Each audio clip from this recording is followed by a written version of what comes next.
And here we go. Right.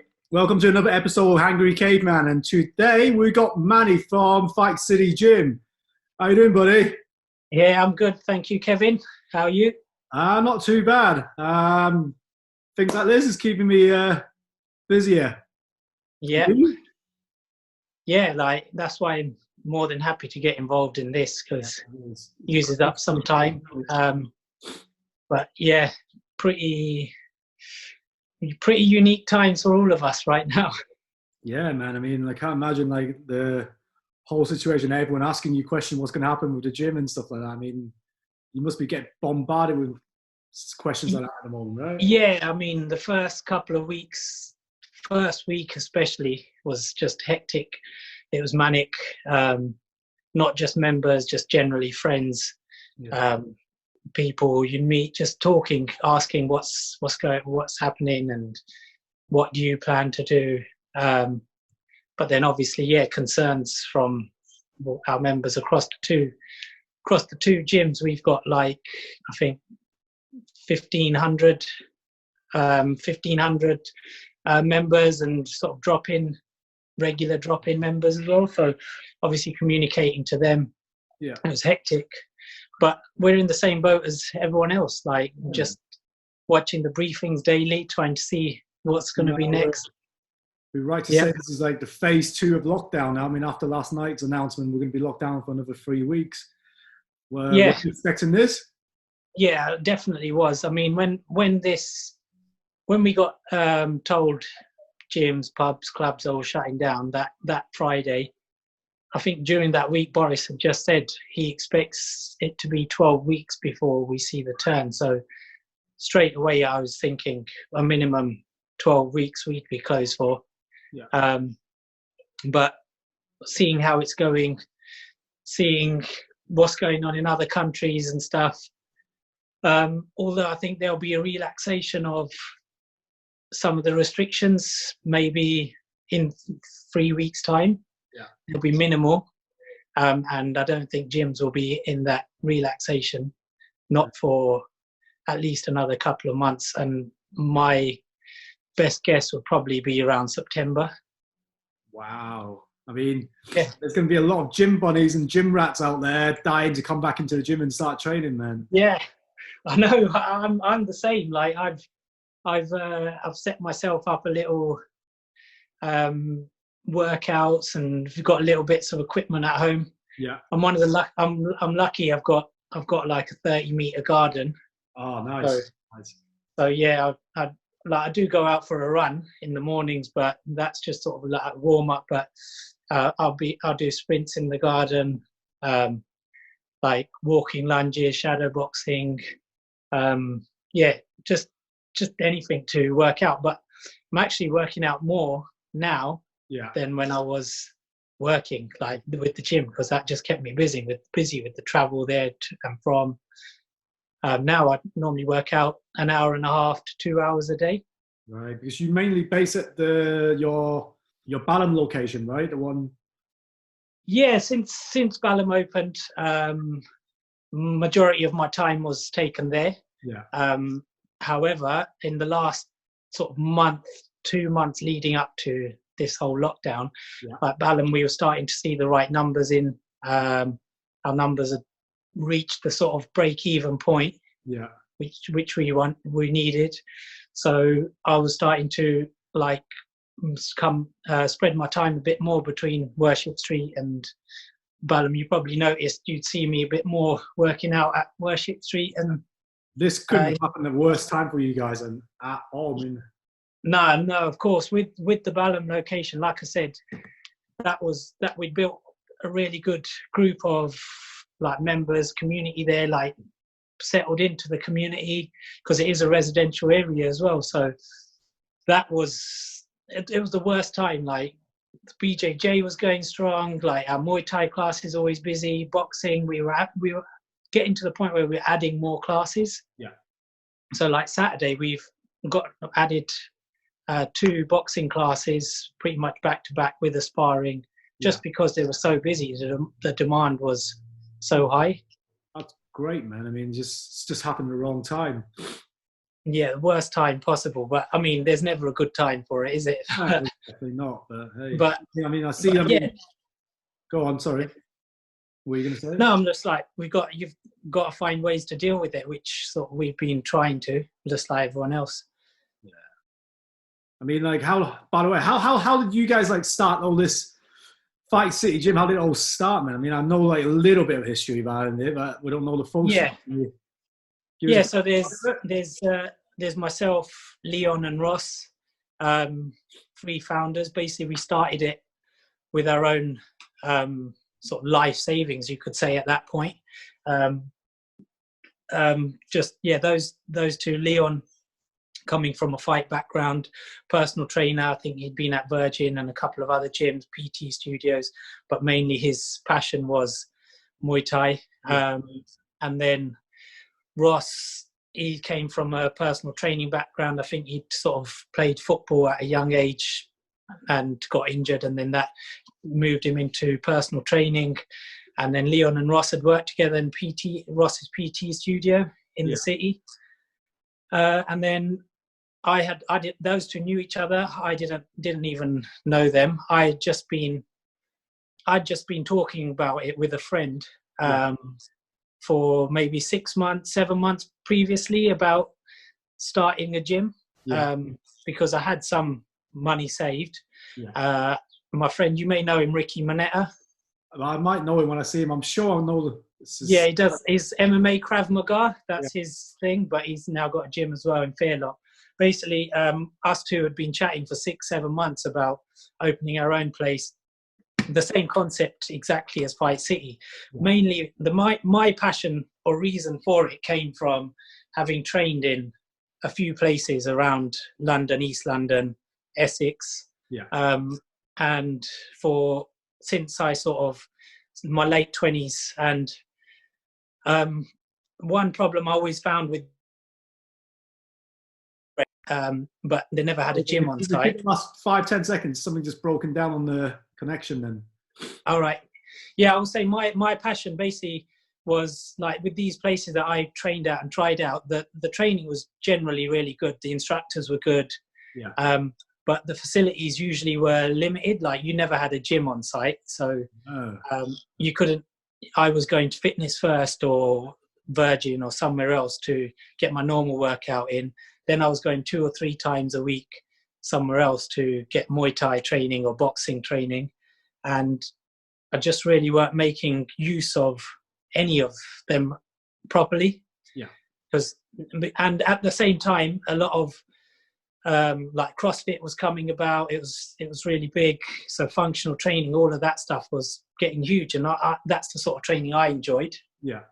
Alongside my Muay Thai training. And I never did Muay Thai in the intention of competing. Right, okay. But I did go on to do that once we started Fight City. But that was the other thing. I also found an issue with some of these places where I used to train. There also used to be a pressure. You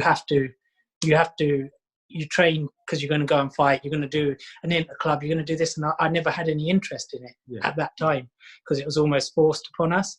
So I just wanted to create something which was relaxed, friendly. You can come whether you just want to do it for fitness, you want to do it for learn something new, or you want to actually go and fight. Unfortunately, Ricky introduced me to Leon and Ross, who were looking for a third business partner. They already had the site pretty much secured. They had thought of the name. And so when I met them at Worship Street, it was just a shell at the time. I basically told them, this is what I want to do. And they were like, this is exactly what we want to do.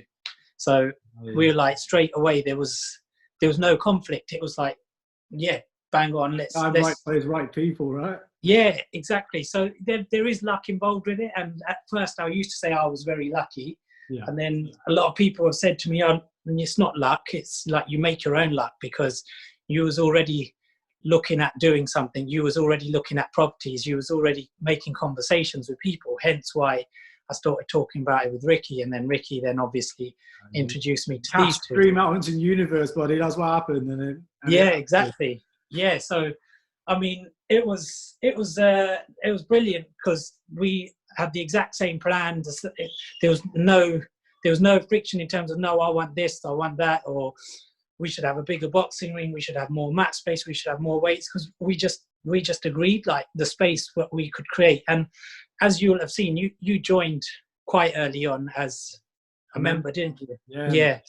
And then you've obviously come across as a PT, but you'll have seen how we've grown the mat space. Yeah. We've extended a little bit and moved the cardio area and grown the mat space again, just because the demand is there, and we're always looking for creating that space, because our members who are our community, they want to be there, they want the best possible space to train in, and we want to try and provide it. Yeah, man, that's definitely one biggest thing about Fight City. People won't understand this until they actually join and actually stay there for a while. It's such a community. Everyone knows each other. Everyone knows each other's, like, having a good day, bad day. Everything get talked about, man. I mean, you won't get that in any commercial gym. No matter how close knit in the commercial gym, you'll never get that feeling. No, exactly. Yeah, and that's partly, again, the reason for creating this. It wanted to sort of remove any egos. Like with fight gyms, you're always going to get egos, and you still might get that at Fight City and sometimes, but generally I try to squash that straight away. You guys squash it on the spot. I mean, like, I remember 2-3 guys came in with a little bit of an ego, and man, you and Leon stamped on it straight away. Yeah, and it has to, because then you've got like, look, the majority of our members, they're not like fighters, and they don't want to go and fight or compete, and they're just doing it because they want to learn something and get fit as well. So it only takes 1 or 2 people with like bad attitude to like put off the normal average person who's going to be coming to use the facility. So you've got to stay on top of it, and it helps. Like the majority of the members, like you say, we're all friends, we're community. You talk to people, you see someone, get to know them. There's Facebook groups, there's like people like meet up outside, go for drinks and stuff. I mean, the BJJ guys definitely do a lot more. And it's good, it's great. Like that keeps that sort of engagement, and this is what you want as a gym owner. We want that engagement. We want people to obviously keep coming back, paying their subscription fees, and but at the same time we want to make sure they're getting good quality for it. Right, so that's why we have the trainers we do, the instructors that are very good level, and we're not just saying, right, we need to fill a class, let's just put whatever on there. We listen, and we're putting on what members want. That gym sells itself. I mean, when a friend of mine took me down there once when I was still PTing locally. Yeah, I was like, wow, this is a proper gym. I remember like going in there and seeing you guys had like started with free Olympic platform.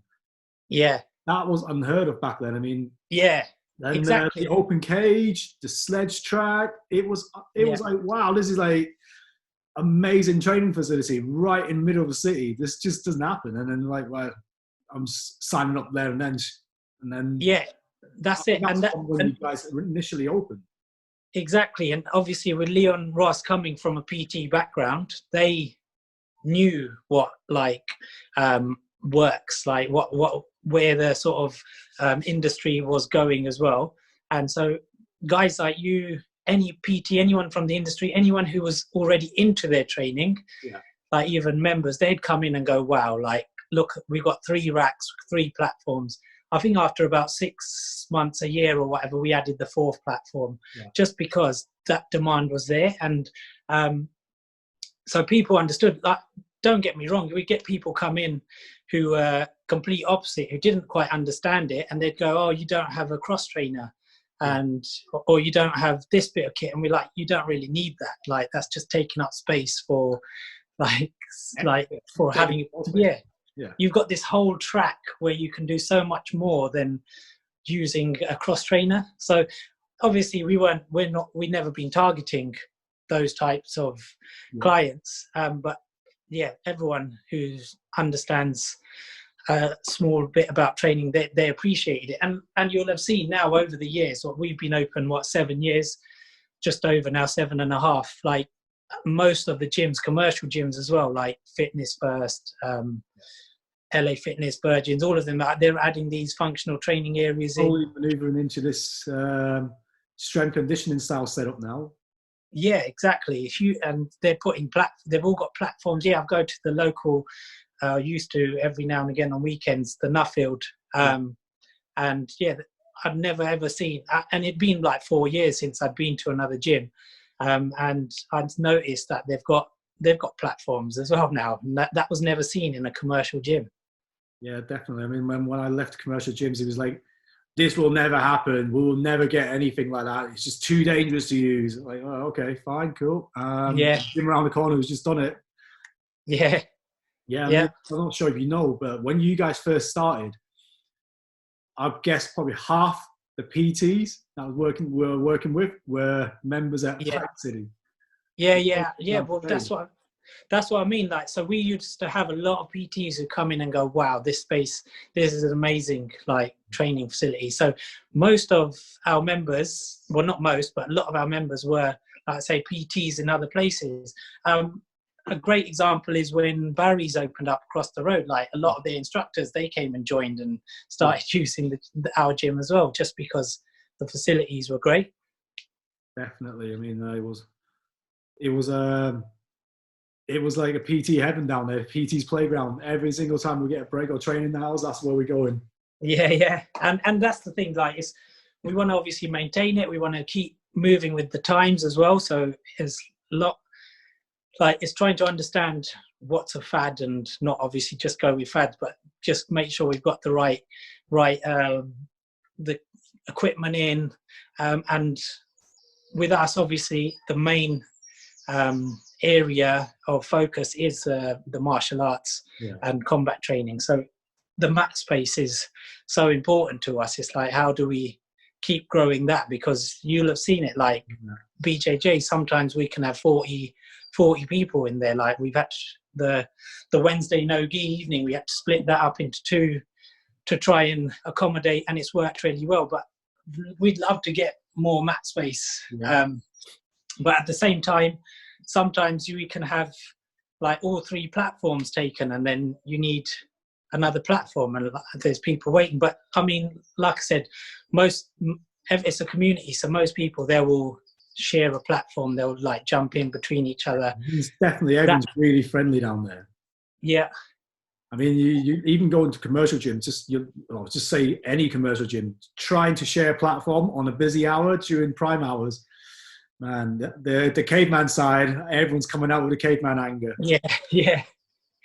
It does. It's been a while since I've been elsewhere now, but that's the type of thing we want to try and instill, and like make sure also our members are comfortable asking, do you mind if I jump in there? Because there should be, like, no one should ever need to hog a whole area. Yeah, we've had to put signs up like, don't be foam rolling on a platform, because you're just taking space up when you could be doing that on the track and stuff, because not everyone's going to be on the same wavelength. But when you've got 700, 800 members at more in a gym, so that not everyone's going to be exactly the same wavelength. So try and communicate it as best as possible. But every evening in there is a fun evening. I mean, there's always a community feel every time you come in.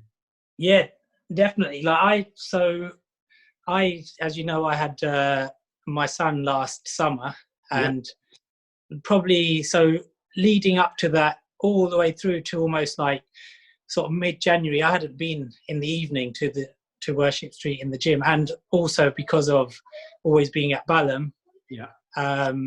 It'd almost been a year since I'd been in the evening. Then I came, and I'd almost forgotten what it was like.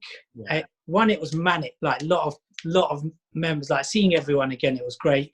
But just, you're right, it is, there's that whole community feel, like everyone's coming in, even our staff know members' first names and stuff like that. So because they train as well, most of them are doing some discipline of martial arts or fitness training, so they get to know everyone, and we try and encourage that, because I remember when we started, I used to always be in the classes, like Muay Thai mainly. Never really had time to get into jiu-jitsu to commit to it enough. Down.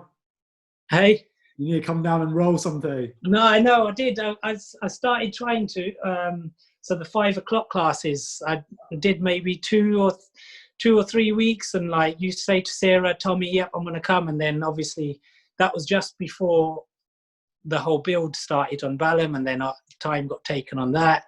Yeah. And the problem with jiu-jitsu for me is that I can't just come in once 1 week and then come another week later or 2 weeks later, because I'm not progressing. Yeah. Like with Muay Thai, boxing, I can hit a bag, I can record myself and watch myself and watch my technique and see like what am I doing wrong? How can I improve it? But with jiu-jitsu, if I learn a technique, I can't then go away and try and practice that on my own. That's it. I mean, jiu-jitsu is one of them sports you actually do need mat time. You need to get the driving. You need that seat time and mat time. Yeah, 100%. And but yeah, like I was saying, going back to that evenings, I was there and I just saw, wow, this is one. It's manic, like a lot of everyone coming in, like the classes, one to the other, but just everyone's hanging, like chatting. It's like the class might finish, and that's why it's not manic as in like, oh, this is out of control. So someone coming in outside external might think, wow, this gym's too packed, but actually it's not, because there's people training and then stopping, they're chatting, and like you say, it's that community thing. People are, once you've been there for a few weeks, people already know each other, and it's, I don't know how you describe, it's like an episode of Cheers. Everyone knows each other. Is one person or two person missing, that entire group knows about it, and it's like, oh my god, where's when they come back, oh, where have you been? What happened to you? I mean, everyone has their own little space. I mean, it feels really packed, but it's controlled. It's control packing. And that's where sort of our space planning and deciding to, that was one of the things as well. Like, so when we started the gym and we were going out to equipment suppliers, like talking to lots of different ones, they were trying to sort of space plan the gym. Like, we'd already created ours plan, where we wanted the ring, where we wanted the weights, cardio and the mats and stuff, and we didn't really change from that too much. But when we're going to the suppliers, they were trying to fit it out like a commercial gym. They were like talking about, oh, you need this flow space where you walk through here, you need like 2 meters behind a treadmill and this much space. And we were like, whoa. We don't have that much space. And that's costing us money, like just having flow space so someone can walk. Like, no, we don't want that. But they're like, okay, are you sure? And we're like, yeah, we've designed it. We know how it will work. Like you'll know, having worked in like your PT studios, like how you can work in such a small space and how you can do so much. And the gyms they're not small, but we've fit a lot into the space we have. It's the right equipment. Yeah, exactly. It's making sure you got the right kit. So that was the key thing. It was like choosing our equipment wisely. And again, over time, we were able to say, right, we can move something here and put another bit of kit in. And we've added a couple of bits as we've gone along. And we still, even now, we're always looking at, I remember I was chatting with you a couple of weeks before this whole lockdown happened, and I was going, we're thinking of like how we could create more mat space and maybe altering the rig, changing a few bits. And we were just talking, like, bouncing off ideas. You're in there, the PTs are in there with your clients, so you'll be seeing this stuff just as much as us. You'll be seeing more than me what stuff's used and what's not used as much. Yeah, I mean, like, definitely. I mean, the space in there and the equipment in there. Now we're talking about the extra mat space. Yeah, that's probably needed from all side of perspective. Yeah, Muay Thai lot, boxing lot, and even PTs. I mean, it's getting to a point where it's like, yeah, this is growing quick. Yeah, and that's why we've got the rollout mats. They're great, make a big difference, and we can always add another one of those. So the capacity is there. The other option is, well, we've added later classes. So you'll have seen we've added MMA. Wendell's got MMA on Wednesday at 8 o'clock. Yeah. That gets busy. The wrestling's added at 8 o'clock Thursdays. Again, that got busy. Initially, we thought because we're in the city, no one's going to come to classes at 8 o'clock. So our last class used to be at 7. Yeah.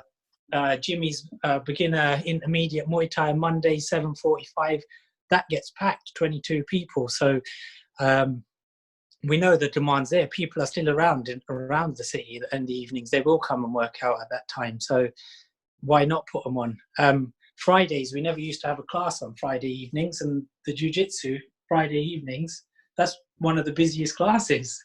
Friday night jiu-jitsu, nothing beats Friday night jiu-jitsu. Yeah. We always, like, it's probably the most fun class out of all the jiu-jitsu classes in the one in the city. So yeah, that's definitely a go-to class for the jiu-jitsu lot. Yeah, and we see it in the numbers. To the classes, yeah. I mean, like Jimmy's class, man, he's packed them out. I think that's the another question. The team that you guys put together, man, I mean, like, I have to take my hat off to you. I mean, all the guys who goes down there, who's a coach, fitness instructor, or any part of that team, everyone is on the same mindset. Everyone trains, everyone has the same mindset working. Yeah, exactly. And I think that sort of comes back down to what we were talking about, the space and the facility we created. So you guys see it and you think, I can do so much here with my clients. I can do so much here for myself.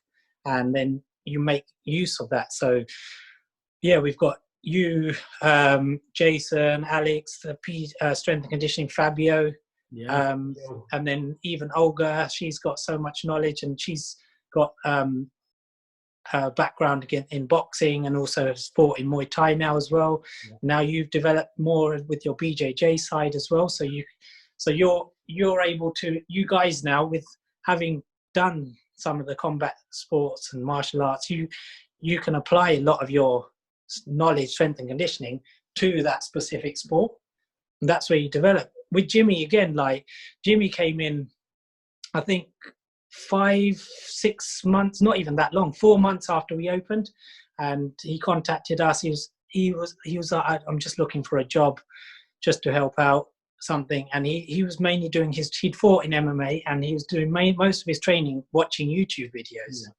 So, but straight away we saw this guy's got passion. Look, he's gone on and fought. He's done most of his training from watching YouTube. Yeah, he had a coach and trained with someone else, but he's got so much passion that these are the type of people we want. So we obviously helped him, put him through his personal trainer course, helped build his client base up, gave him classes, and similar thing we've been doing with now Amar. Did apprenticeship with us, and Ali. So if we get young guys, girls come in who show the passion, they want to learn. Like we've had others come in on apprenticeship. You may have seen that not lasted that long, because some people come in and they think, I just want to get straight to the top straight away. And it's like, whoa. You gotta, there's steps you got to take. Like you'll learn about the gym, you'll learn about people, how to deal with people. There's so much more than just training and like fighting. There's so much more about it. And that these guys, they're willing to learn that, and that's why they're doing well. But then, all the other trainers, obviously, they see the facility or word of mouth, they hear about us. Wendell, MMA, great instructor, like his level is really high, and also his teaching style, like people love it. Yeah. So it's across all disciplines. We've got great coaches. Even boxing, Aaron, he's trains Sam. Sam's won Southern Area title, and Sedem as well, winning the the Nationals Boxing Championships or something, and the London one. So taking people to very high levels. And then recently, again through word of mouth, we managed to bring Dan Aziz on for for mainly Balham, but he teaches a couple of classes at Moorgate as well. And he's an English title holder at light heavyweight. So, like a lot of people comes through there, and then yeah, a lot of champions walking out of there as well. Just it's the right, yeah, exactly. Right then. And then I haven't even mentioned jiu-jitsu. Obviously, Alan, head coach of ZR, like he's brilliant. But then everyone else, like Sarah, Tommy, and then if anyone else needs to fill in, like we've got now Mateus as well. We've got Hesham, and Tony as well. Recently made purple belt. Tony's a beast. Not so quiet for so many years. People need to watch out for this girl. Yeah, exactly. Like, again, some of this sort of comes down to, I wouldn't say luck, but it is like the way Jimmy sort of came about and we found him, and like he's turned out to be a great instructor. Same with Tony, like brilliant at her job, like the usual, just the gym, but dealing with people. Like everyone gets on, enjoys, like creates no issues, but hard worker, but then also great at her training, commits to it. And then now, since we opened Balham, teaching classes there, teaching kids, which is no easy feat, trust me. Like I just watch and I think that's hard. But yeah, like we started training kids there. They're growing, and they're starting to understand the discipline and respect, and it's getting a lot better as well. So it takes a lot to move up and start teaching as well as doing your own training as well. I mean, it is slightly different. I mean, going back to Balham and compared to the city, I mean, Balham is more family orientated gym. Yeah. I mean, there's a lot more like you said, a lot of kids training, a lot of parents come in and watch. It's a completely different style, but it works.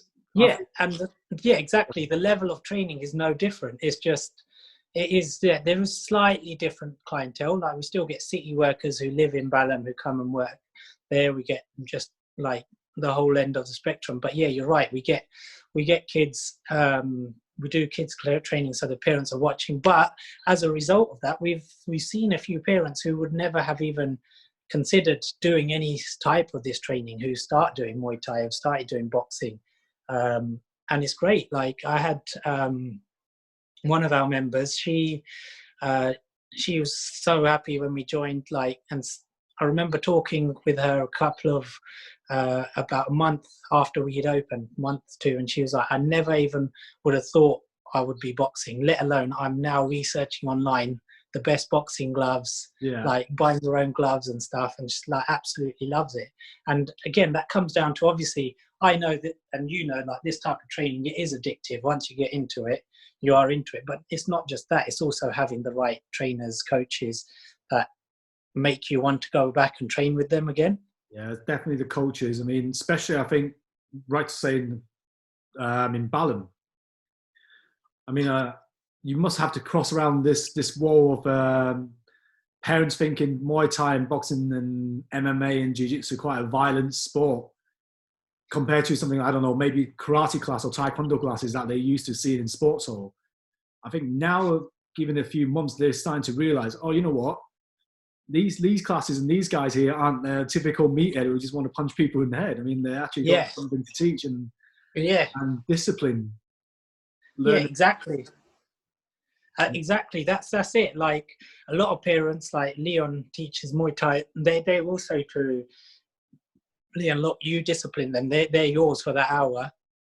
If you need to kick them out the class or discipline them, or like however you need to do it, because it gives them a break as well. But it's true. Like all those other disciplines like karate, Wing Chun, Taekwondo, whatever it may be, they're still good. Like you're going to learn so much from them. It's just we haven't gone down that path because we stick to what we know, and we know like all of these, you're going to get some great like skills, like life skills from it. You're going to build your confidence. You're going to build up that respect and discipline. Just in terms of physicality, you're going to improve your balance, your coordination, like from all of these sports. So the parents see it, parents see other kids doing it, and they want to bring their kids in. So yeah, it's gone really well. Like quite happy we've managed to jump that hurdle quite quickly in Balham. Yeah. I mean, what would you say to the parents who have still in two minds of sending the kids down? Well, I'd firstly, yeah, I'd just say bring your kid and watch the first session, see how it goes. Like, generally, most kids enjoy it, and they'll see, like, there's, but part of the problem we always had is our name is Fight City, so a lot of even adults think, shit, I've got to go and fight, like, straight away. Like, even when we get inquiries, when people are really enthusiastic, they say, I've never fought before, like, can we just come and do some pad work in classes rather than fighting? Yeah. And like, I have to always reply, look, majority of all of our training is pad work, like non-contact. It's only the very few sessions, apart from obviously jiu-jitsu and MMA, which is contact, but it's not sparring. And then they're like, oh, right, okay. And then they come, they try it, and they love it. And it's the same with kids. It's like, bring them down, let them try it, because some kids will like it, some kids won't. As most people know, kids have a short attention span, so they may come for 2 weeks and then they don't want to come back again. But that's going to be exactly the same for football, for tennis, for any other sport that they may be doing. But I think personally that with martial arts, they're more likely to stick to it, because with martial arts, what the coaches try and instill between everyone is that respect between your team. So, for example, if you do go to a competition and you lose, not your team members not going to be knocking you. They're going to be saying, "Look, well done. What are you going to learn from it? And you're going to get better next time." Whereas I found maybe in football, team sport, if you lose, you might get knocked. One of your team members may say, it was your fault, you didn't pass the ball to me at this point, or you wasn't running there. So they can be a bit more demoralizing than martial arts. I mean, definitely. I mean, like, when we were growing up, it was completely different in sports, especially in martial arts. It's a lot stricter. I think martial arts in general kind of okay, we need to get our knowledge across. I think the strict side of things is a lot less lenient nowadays, I would say. I don't know. What's your view? And what do you mean in terms of? The instructor being a bit more lenient and not as strict as previous years. Yeah. I mean, I did Taekwondo when I was young. I didn't last very long. But yeah, it was, I remember it was very strict. It was part of the reason why I didn't keep going. It was actually one of my uncles who was teaching us in one of his East London schools. But it was crazy militant, and it is a lot more lenient simply because, like, a lot has changed. Like, I think slapping kids, like parents and stuff, like hitting kids, had just not long been sort of outlawed, and so over time, hey, it was fine in my house. Yeah, I mean, like, I'd get threatened with a shoe a lot of the time, but fortunately, by the time it got to my age, my brother and sister had taken most of the beating. So we got discipline like that. There was that fear that you might get hit if you don't be good, but now there is not that fear, and I don't believe in having to hit a child to have to discipline them anyway. But what I mean is, it's that sort of that mentality changed just in general society as a whole. And I think obviously that comes across in martial arts. So instructors are going to be a bit wary. Like, if I come down too hard on one of my students, will the parents look at it like as I'm doing something wrong? So you need to manage it in the right way. Yeah, definitely. I mean, times has changed and we've got to evolve with it. I mean, as long as the kids are enjoying it, that's the fun side. I mean, as long as they're enjoying it, then they learn something. I think they do. That's why they come back. I think we even introduced kids sort of martial arts parties. At Balham, birthday parties, and like, they love them. Like, Hesham is the best instructor, like running it.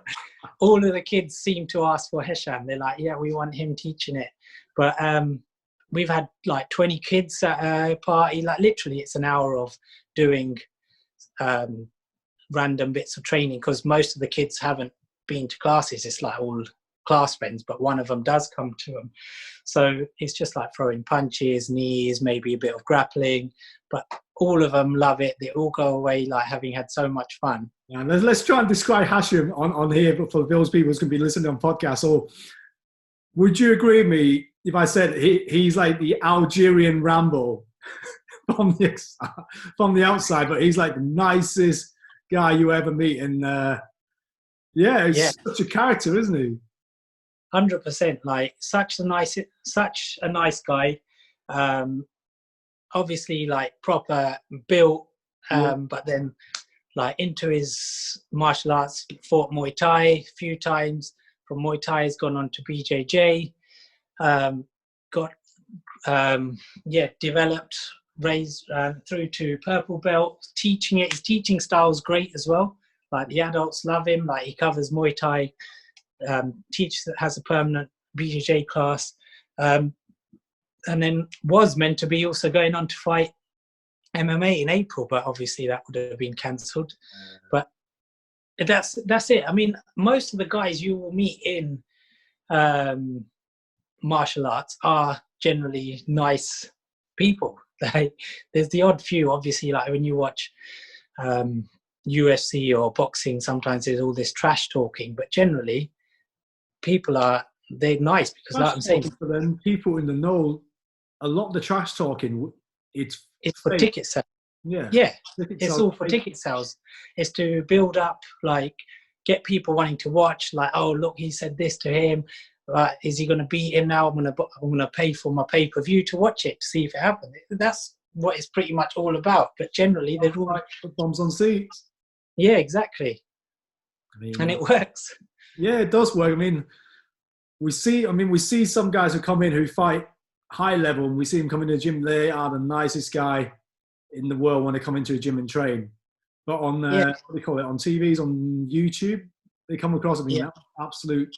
Yeah, and like you remember Harry, boxing coach Harry Andrews. So again, a really high level coach, instructor that we had for a good few years. But he always used to talk about like his fighters, like it wasn't always about like your skill level. It's more about how many tickets you would sell, that the promoters would take you on and put you on big shows and you'd get the big fights. So it's so important for fighters to be able to sell tickets. Obviously you need some skill and ability, but you won't get that shot unless you're selling some tickets. Yeah. I mean, like the fighters, up and coming fighters, a lot of them coming down and train here and there with us, right? Yeah. What would your advice for them be? I mean, seeing all the champions that comes out of Fight City. In terms of promoting advice to who? Promoting themselves. I think, like, for example, take Sam, for example. Now, he's sort of, Sam, Aaron, they've integrated themselves into the gym, into talking to people. So Sam, when he's fights on, when I've been to his last two fights, I've seen at least maybe 20 up to 30 people, gym members who've bought tickets, gone to his fight. Yeah. And that's because he's being a nice guy, like talking to people, like maybe giving them some advice on their training and stuff, helping them out. Sam doesn't even teach classes in Moorgate, he does in Balham. Yeah. But it's a lot of Moorgate members that go because they see him, they talk to him. And that is the biggest bit of advice would be, is just try and take some time out to talk to people. And then when people see that you're a nice guy, they see you're training hard all the time, they're going to want to come and watch you. Yeah, man. I mean, the guy is such a nice guy. When you start talking to him, he's so polite to everyone, man. Yeah, exactly. You would never tell he's a professional boxer. Yeah, man.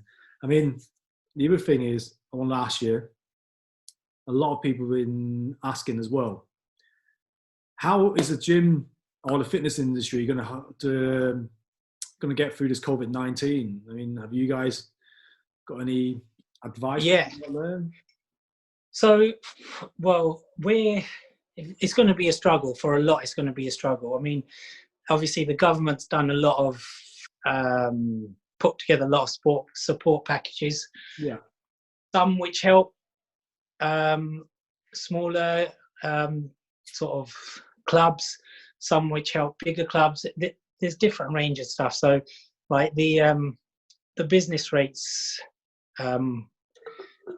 waiver, that one initially that didn't help us because we've got higher rates. Yeah. So now that they've removed them for all leisure industries, that helps massively across the two gyms. Yeah.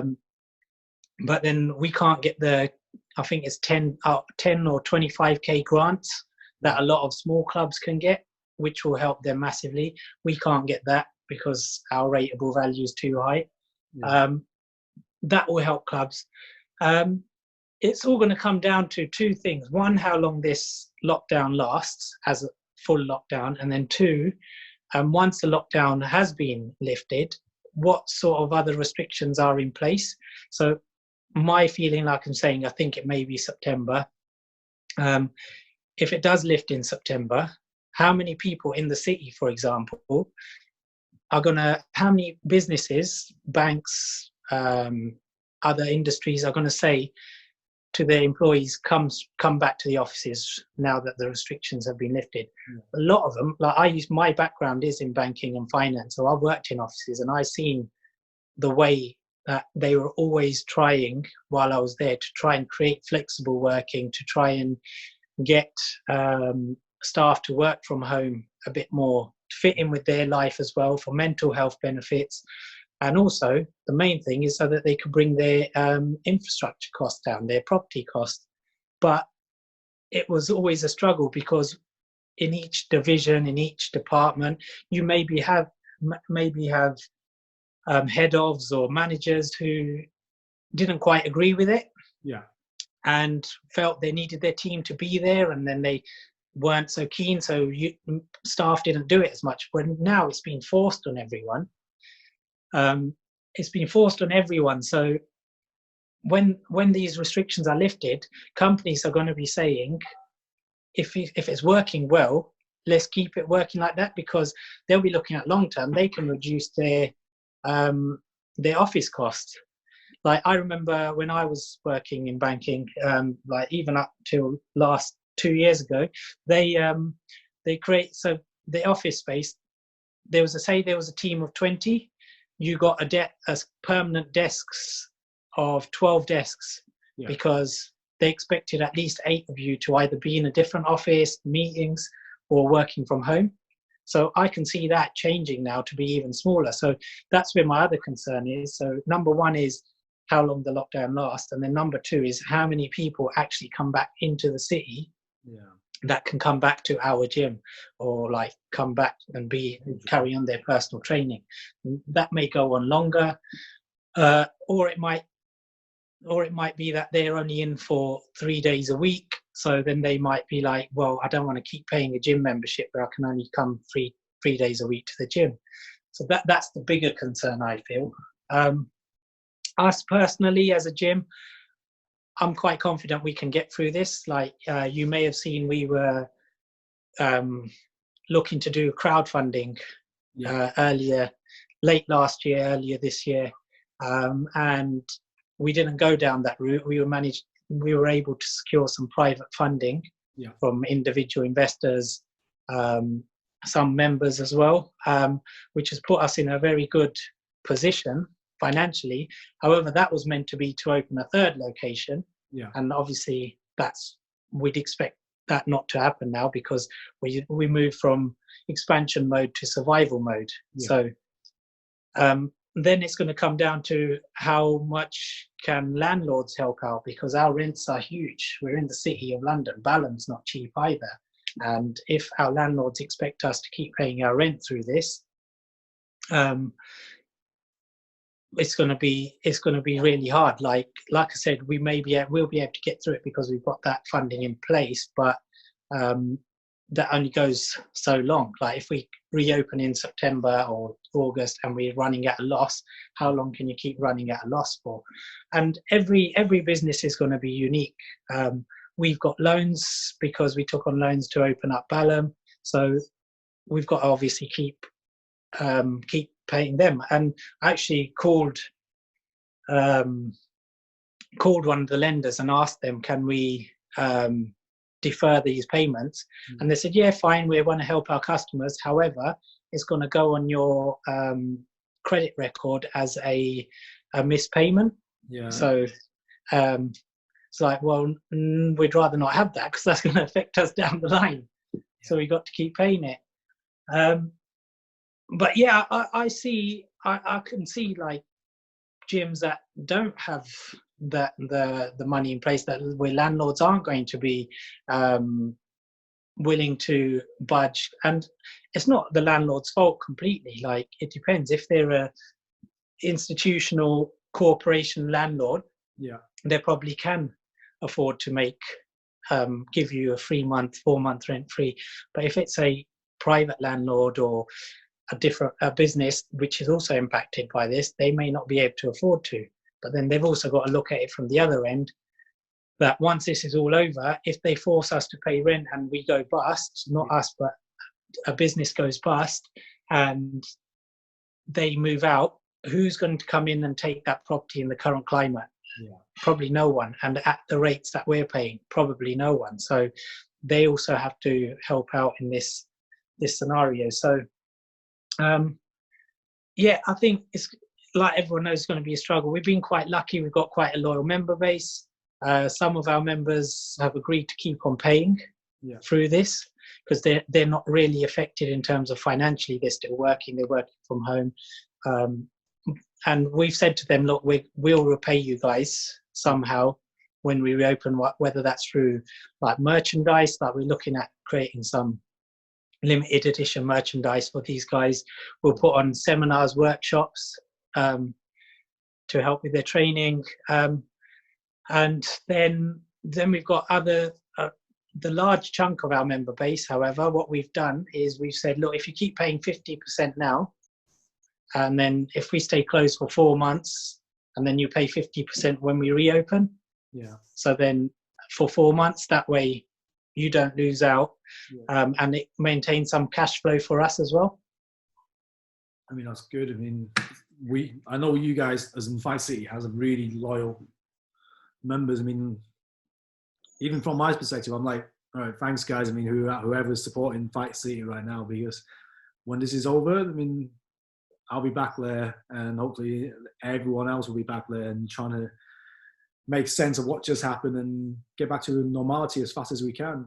Yeah, of course, that's it. That's the thing. We want to see everyone back training, everyone like you say, that community feel back in the gym. And like the last, say, 2 weeks before we did close down, and we'd already taken the decision to close down before it was enforced. It just happened to fall on the same day that it was enforced. Like, we saw like the gym was just dying right down. People weren't traveling, like businesses were working from home. So that it just feels eerily like strange, that because you don't have the people there, it's not that community, and the training just don't feel the same then as well. So we need the people, we need our members back, just because to get that camaraderie, the training, the whole feel good factor. And that would be, and I think it's going to be important once this is all over, because everyone has been stuck at home, and they're like, yeah, you're FaceTiming people, we're doing things like this, but you're not getting as much of that human interaction, which we all thrive off. Yeah, definitely. I mean, I know just from the jiu-jitsu lot, I mean, we're all planning to come back with a big bang when we get there. I mean, yeah, and that's it. I spoke to Alan yesterday, and he's going to film some a bit more stuff for jiu-jitsu. But yes, like I was saying, it's so difficult to train that alone. Yeah. I've seen some great videos online of people like just getting their sort of other half who's never done anything before and practicing with them. but yeah, everyone has more time now, so it's great. I've even done. Hey. Just trying something new now, forcing the Yeah, exactly. I've even done some pad work with my wife. So she's on maternity leave anyway, but I've got some pads and gloves, and I've been teaching her some techniques and stuff. She holds the pads for me. Yeah. So it's just like, yeah, you got to make do with what you got now. But ideally, the sooner we can get everyone back, the better. But at the same time, we've got to understand that this virus is a killer. Yeah. So, even that's what one of my concerns as well. Like, it may not just be businesses like that decide to let people work from home. It may be individuals. So, like me as an individual, I'm asthmatic. I haven't had an asthma attack for like maybe 20 years, but from the sounds of it, this affects people with lung conditions. So even if they lift restrictions, would I want to go and say do jiu-jitsu or something, or even Muay Thai or whatever with others in close proximity when there's a chance of me catching it? Yeah. Maybe not. And then there's going to be a lot of other people who are going to feel like that. And that's where my concern is, that this could go on for up to at least a year. And there's people talking about vaccine mass produced, even if they find one, maybe not be available till 2021. Yeah. And that's where I see the future of like training as we know it maybe changing for a long period. Like, and that's why with all this online training coming in, maybe a lot of people will start sticking to that or combining their normal training with some of that online stuff. I think the online training is going to have to take a front seat at the moment until we get back. Yeah. Yeah, Fabio did a class for us on Wednesday, 6 o'clock. It was like a strength and mobility boot camp style class, and I logged on just at the start, and I think there were like 25 people who tuned into that. So members only, or just general population can find this? At the moment we're just doing general population, but then we're looking at options to. Obviously, we want to try and reward our members and loyalty. So yeah, we're just looking at what the best way is to, what medium's best and stuff like that. So of first getting the coaches who've got the technology to be able to run it, and then who can run it. So, and then which way we do it. Like, so either is it restricted to members, those who are loyal to us, or we just do it for everyone and make sure everyone is still training, because right now that's one of the most important things. Like, people do keep motivated, people do keep like active, because even I'm noticing it, like although I said I'm probably training a little bit more, my body is sort of finding it harder to recover. And I think it's because I'm not walking around so much and I'm not active through the rest of the day. Like, I'll go for a run and my knees feel like so stiff to start with, and it takes almost 2 kilometers before I'm feeling like, all right, now they're feeling a lot better. I got diagnosed with lumbar spine degeneration like 5 years ago, and I've do all my training and everything to work around it. And it was mainly due to being in an office job for most of my adult life, and it had gone pretty much. Never felt it for like 2 years, and last week I started feeling it again. And I'm thinking, because after I've trained and after I've done whatever, I'm on my laptop doing work or I'm sat on the sofa, and it's like you go back to a little bit more movement somewhere. Exactly. So pulled out my foam roller, doing a bit more, just like while I'm there on the floor playing with my son, I just like do a little stretch or put my leg over my back and stuff to try and stretch out a bit more. So you won't know this, but I've done an episode with, well, it would have been released by the time this goes on air, but we talked about with Stephen Davies the importance of movement whilst working from home. I mean, even when you guys are working in the office, you have time and coffee breaks and just move around. When you're working from home, you're trying to stay so focused and stay in one single movement position Yeah, a little bit too long. His advice was just saying, just keep moving, just keep changing angles and keep changing location where you're, maybe where your laptops are set up, your computer's set up, just yeah, here and there, find ways around it. yeah. That definitely, that's an issue. Like, obviously, I don't have as much work as maybe I would have if I was on like a normal office job. But Yeah. at the moment, the way I'm doing it, like I have member inquiries and like changing membership statuses and all of that, and also like trying to create some online content and things like that, editing videos. And I do notice I sit down and I want to just get into it and focus, and I can be there like 2.5 hours Yeah. before I've moved, and like now I need to like get up. So one trick I did, because I noticed what had happened, I'd sit down with my glass of water or whatever drink, and that's going to see me through that whole time. But if I don't put it there and I leave it wherever in the kitchen, I need to keep going back there to have a sip or what have you. But it can be so bad to get in a routine of just sitting down.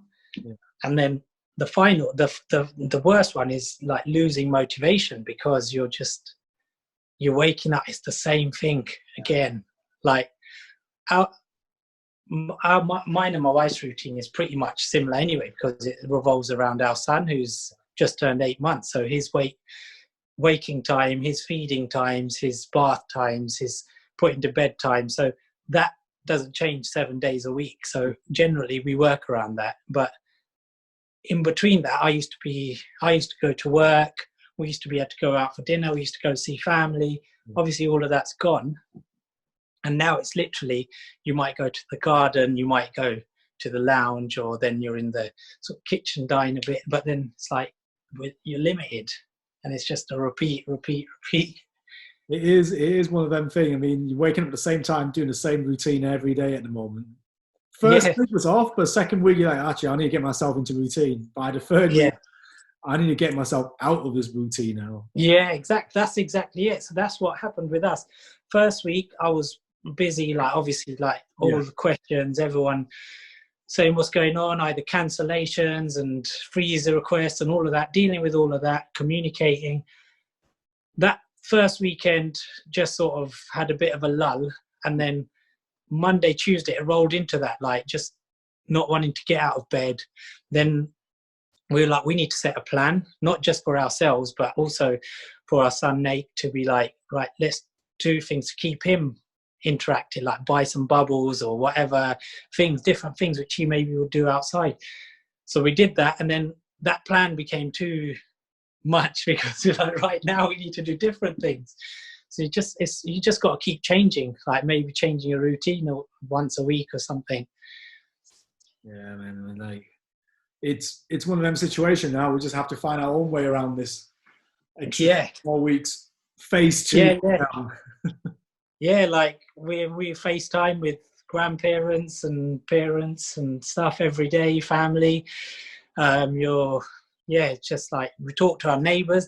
They're probably becoming our best friends right now, in the gardens, chatting to them. But everyone's in the same situation, so it's tough. Like that's why I want to get back in the gym and get training with everyone.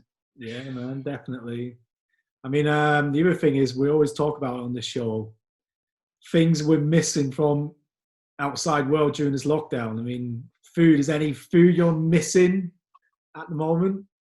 So like this is actually we were talking about this, because one of my cousins lives nearby, and he came to drop some stuff off. And we were talking out safely distance. He was at the end of the driveway, and like, when this is over, I want to go to a nice Indian restaurant. Yeah, like where we just sit down, have a nice Indian meal. Like, obviously, coming from a Punjabi background, I get a lot of Indian food anyway, but there's a difference when you eat at a restaurant. It's a lot richer. They put a lot of like more sort of butter and stuff in, and the naans, all of that stuff. All the good stuff.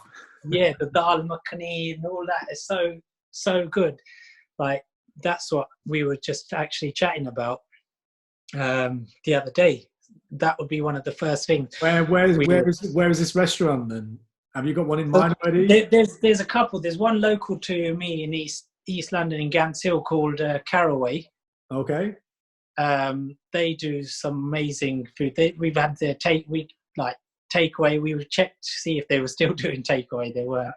And then in the city, in London, there's one called Tamarind. Okay. And they do some great, amazing food. So anyone, hey, what's your recommendation dish? For me, like vegetarian, it's going to be dal makhani, which is like lentils. Yeah. And it's like really buttery, very rich a lentil dish. But it's just, when it's done well, it's like one of the best things I could live off almost. Yeah. And then, my wife, she loves her butter chicken. Yeah. Yeah, so she would go. So both these places do like those two dishes like amazingly well. Yeah. I mean, me, Alex, Jason, Tommy, we've all been talking about the food and the best dim sum places. Are you into dim sum? I enjoy dim sum. So one of the best places, again, like I've had food or dim sum is Hakkasan. Okay, yeah. Have you? Yeah, you had it there? Yeah, I went there once. Because vegetarian, so mine's like sort of limited. The vegetarian menu is better than exactly menu. Yeah. So exactly, that's why for me, like Hakkasan is like amazing. Yeah. And I would go back there as well. They do this veggie chicken dish, which they stopped calling veggie chicken, but it's like, it's very like, I don't know, it has this texture and stuff. Yeah, chicken cube looking dish, right? Yeah, it looks amazing. It tastes amazing. So I'd go back there for that. But yeah, I mean, I've been into Chinatown and stuff. I think you recommended one place to me last year, which we went to. For Chinatown or for... Yeah. Oh, it'll be Wan Chai Corner. Big up Wan Chai Corner a lot. Yeah, it's pretty much my favourite place down there. You always get great food and people are lovely in there. You just cut out there for last few seconds. Okay, Wan Chai Corner in Chinatown. It's on the corner opposite the fire station. It's on Shaftesbury Avenue. Yeah, bunch of nicest guys in there. I mean, it's so homely feel for me. Yeah. We went there that after I think it was last summer or summer before last, maybe. I'm not sure, but that was some really good food. Nice people. Definitely, it's the people that make. Yeah. What would be yours then? Dim sum. Oh man, since November, I haven't had any dim sum since November. Yeah. Jason is blaming me for not going to dim sum places back when we could. But for me, I was thinking I was a little bit too scared to go to get dim sum even back then. Oh really? Yeah. Oh, just too safe, I think. But now I'm missing my dim sum. Yeah, definitely. And do you remember? It's gone now. But if you went up Bishopsgate, coming up towards Shoreditch on the corner, there used to be that place called Drunken Monkey. Yeah, Drunken Monkey's turned into something goose. I can't remember. Yeah, it's been years since I've been, but I remember when I was working in the city, like maybe 7-8 years ago, and I used to go there. And they used to do some amazing Singapore noodles, and like other little bits. Like I can't even remember it, but their food used to be like really good. I don't know how or why they ended up closing down and going. The franchise decided to take over, and then decided to pay a lot of money for that spot. So exactly. Yeah, man. I mean, Singapore noodle. That's pretty much honing my cooking skill on the Singapore noodles at home at the moment. So doing that. Yeah. Everyone's obviously getting into cooking, baking, all that sort of stuff. Yeah. How about you? Are you doing it as well?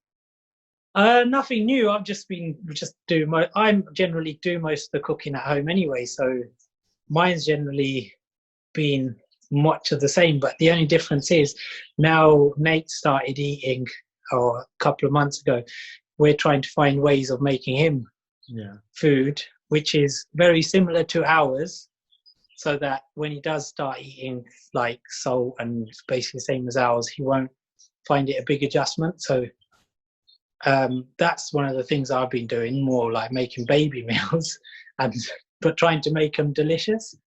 And like he's loving like garlic, so like I'll do like him garlic mushrooms, and then put and then just like garlic mushrooms with like oil and like a little bit of pasta, and he loves that. And he's making a pasta sauce, obviously no salt, but then like you use carrots and celery as the base, and then that like gives it that little bit of sweetness to the tomatoes. Lots of garlic, and again he's loving that. I've made him a chili using like cumin powder, paprika, coriander powder, and you can tell he's got an Indian background because he's loving the spices. So let me get this right. So we are a gym owner, a Muay Thai practitioner, and a baby farmer chef. Trying to. So basically, we went on just recently. We went to Dubai, like when this whole thing was kicking off at the start of March, and we were like obviously really nervous about touching anything, cleaning anything, whatever. And for him, more nervous. So we had the sort of baby food sachets, which are all organic and natural and everything, and fed him so that we could feed him straight out, squirt that out onto a spoon and feed him. Like we did give him some other food, but then I'd always read the ingredients and I'd go like, right, okay, I think I can make this, or I can make it better, and I'll just make it myself. So like that's what I've been doing now since then. But I've been making other dishes, like I said, that would be similar to ours. But you should make some videos of how to cook baby food. That's the next chapter. Yeah, exactly. Like that's what, because obviously the other thing as well, it can take up so much time. So we do. I'm used to batch meals anyway. When I get into training or when I've done a fight preparation, I do like batch cooking to get me through the week and make sure I'm eating right. So we've basically done the same for him, but like we just freeze it into little pots. So then it saves so much time, but could get into baby food ideas, but there's so much adventure. I mean, Fight City Gym's baby range. Yeah. There's so much out there already. That's where I get a lot of the ideas from. Just go on YouTube myself. Nice. I mean, the other thing I know about you is you love traveling. You and your wife love traveling. Yeah. I mean, where have you got a plan? Nothing now. Actually, all these photos on the back, these are from our 6-month honeymoon. So, and some since we've been with Nate, but we are meant to be going to Hawaii in end of July for my cousin's wedding. So we were going to do like a 2.5-week trip to a couple of islands in Hawaii, go to the wedding, then go to San Fran. But the way things are going, obviously, that doesn't look like it's going to happen. Obviously, I don't want to say anything too negative to my cousin because she wants to keep positive, but it might be different. They may be able to fly between North America. I don't know. She's from Canada, but the way I see it, like I said, I'm asthmatic and what have you, and airports being hotspots for this, like probably be a year at least before we're traveling again. Staying in England for a while. It's just like holidays is what keeps me sane. So like you said, I like to travel. We tend to go away at least once a quarter. Even if it's a small trip like to Europe, just to sort of get away and not focus on like your everyday stuff. Like even when I go away, I'm still working like with the phone. Staff will still just minimize it. Completely minimize it. sometimes I'll like leave my phone and then like come back to the hotel and then get through everything in an hour then. But even that is a great break just to get away. But yeah, we've got a list of places that we'd love to go. Like when we finished traveling, we started making this list, and I don't know when or how that's going to happen now. I mean, if everything goes well for your cousin at Hawaii, that'll be great. Now it's like one of the best places I want to go to. Yeah, definitely. That's always been on our that was on our list. Because we've been to quite a few nice beach places recently. Like 2 years ago, we went to Bora Bora. Oh. Then we went to, that was absolutely amazing. And the thing is, the more, I always used to not be keen on these type of holidays, which are just like beach holidays, doing nothing. But the more I've got involved in the business and this grown and stuff like that, and it takes up so much of my time, like literally, like when you do an office job, you can go in and do your 9 to 5 and then you can switch off, come home. And that's what I used to do pretty much, maybe a couple of hours more thinking. But when it's your own business, you're constantly sort of working. Like I'm awake at 6 a.m, checking the gyms open, maybe helping staff with inquiries. And then I don't shut down until like 9:30 when both gyms are closed. So, like going to these beach holidays, I find just so relaxing now, because literally I'm happy to just go and sit down and do nothing. Yeah. So like, yeah, Bora Bora was amazing. Then we went to Mauritius, and talking about community and stuff, Miguel, one of our old members, you may remember him. I've heard of the guy, but I've never met him in person. Yeah, I think he moved back to Mauritius a couple of years ago. So went and met him out there as well. Like he showed us around, drove us around the country, like amazing ambassador for his country. Like that was brilliant. And then in November we went to Maldives. So you're just going through the list that I want to go. Yeah, so that's why next was Hawaii. We were like, perfect, Hawaii's on for this year. But whether it happens now, we don't know. We'll see. We still hold out some hope. Yeah. But then, yeah, we'd love to do some trekking. So when we went traveling, 6 months, we did Annapurna circuit in Nepal. No. Absolutely amazing views. One of the hardest things I've done, going up to like 5,500 meters. The altitude sickness, like I didn't luckily suffer from it, but like your brain is literally being squeezed. That's what I was feeling. Yeah. Like getting air into your lungs was so hard. So you're just walking like so slow, but when you do it, it's such an amazing achievement. Yeah. So that was amazing. Inca Trail in Nepal, again, altitude messes with you there, but wasn't so bad. And then we also did the W Trek in Patagonia. Okay. Yeah, I'll highly recommend Patagonia if you love the outdoors. Man, you know what? We'll save the travel show. We'll make it a Hangry Caveman travel show with Mani. Yeah. Well, actually, one of the things like we've always sort of talked about at Fight City, like you'll have seen ZR do a great like summer camp. Yeah.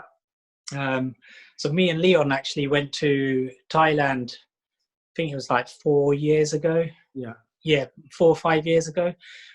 We went to Thailand, did 2 weeks training out there. But that would, like we talk about community and stuff like that, that would be a great thing I would love to do, is like go, it doesn't even have to be far, like somewhere in Europe. When this is over, like we can do like training camp out somewhere in Spain or Portugal or one of the Balearic Islands, anywhere. Just everyone just go out, train, good weather. Or anywhere. We just need to get this out of the way, and then let's get on with normal life again. Yeah, and you could bring our coaches, all disciplines, strength and conditioning, jiu-jitsu, Muay Thai, boxing, teach it all, yoga, do it all 1 week. Just go train, enjoy, and I'm sure we'll have enough uptake that we could make it a success. It's just finding a venue. The guys and girls will definitely be up for that. Yeah. Yeah, man. So Well, yeah, something to start planning. But yeah, there's a new plan. There's a new idea for you to plan out. yeah, exactly. Anyway, All right. we've chatted for a while now, and I'm not going to hold you up for being a father. You probably have your son to feed in a few minutes. Yeah, I'll go and play with it now. Yeah. Yeah. All right. Well, it's been great chatting. Thank you. Thanks for your time, and we'll get back on here and talk about the travel stuff next. In a little bit Definitely. details. All right. Man.